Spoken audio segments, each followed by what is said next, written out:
প্রচন্ড শীতের রাত, উনি সফরে বেরিয়েছেন হাদিস কালেকশনের জন্য। উনি মাগরিবের নামাজ, এশারের নামাজ পড়ে একটা মসজিদে শুয়ে পড়লেন, আর শুয়ে শুয়ে হাদিস পড়তেছেন, আর মনে মনে ভাবলেন রাতটা মসজিদে কাটায় দেয়। কিন্তু দারোয়ান এসে বলে মসজিদে থাকতে পারবেন না, ওঠেন।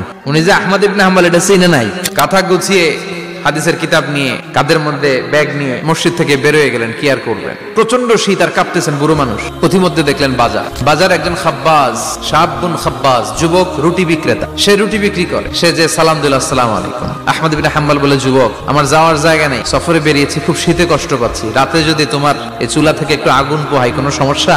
যুবক বলে, না না সমস্যা না, আহলান ওয়া সাহলান, বসে আমদের আসেন আসেন, আপনি আগুন পোহাইলে আমার সমস্যা কি? আল্লাহ শুকরিয়া করে উনি বসলেন আর আগুন পোহাচ্ছেন। আর খেয়াল করলেন যুবক রুটি বানায় আর পরে আস্তাগফিরুল্লাহ, রুটির দলা বানায় পরে আস্তাগফিরুল্লাহ, খামির বানায় আর পরে আস্তাগফিরুল্লাহ, খালি এটাই পড়তেছে। ইমাম আহমদ ইবনে হাম্বল তো অবাক, কিরে এটা আবার কেমন যুবক, খালি আস্তাগফিরুল্লাহ। উনি প্রশ্ন করলেন, যুবক ঘটনা কি? আসার পর থেকেই তোমার দেখতেছি তুমি রুটি বানাও, রুটি বিক্রি করো আর পড়ো আস্তাগফিরুল্লাহ।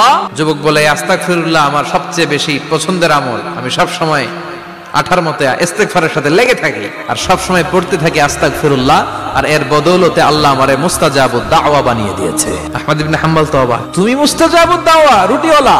আমি এত বছর হাদিস পড়াই, আমিও তো মুস্তাজাবুদ দাওয়া না, তুমি দোয়া করলে সব কবুল হয়ে যায়? যুবক বলে, নাম আনা মুস্তাজাবুদ দাওয়া, আমি আমার জীবনে যত দোয়া করেছি কবুল করে নিয়েছে কে? সব দোয়া কবুল করে নিয়েছে আল্লাহ, একটা দোয়া ছাড়া। কি সেই দোয়া?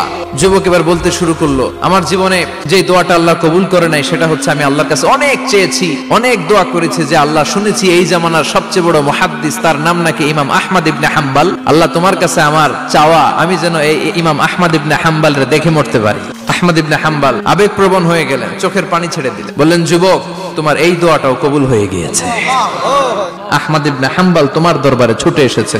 যুবক চোখের পানি ছেড়ে দেয়, যুবক চিৎকার মেরে ইমাম আহমদ ইবনে হাম্বলকে জড়িয়ে ধরে, হাতে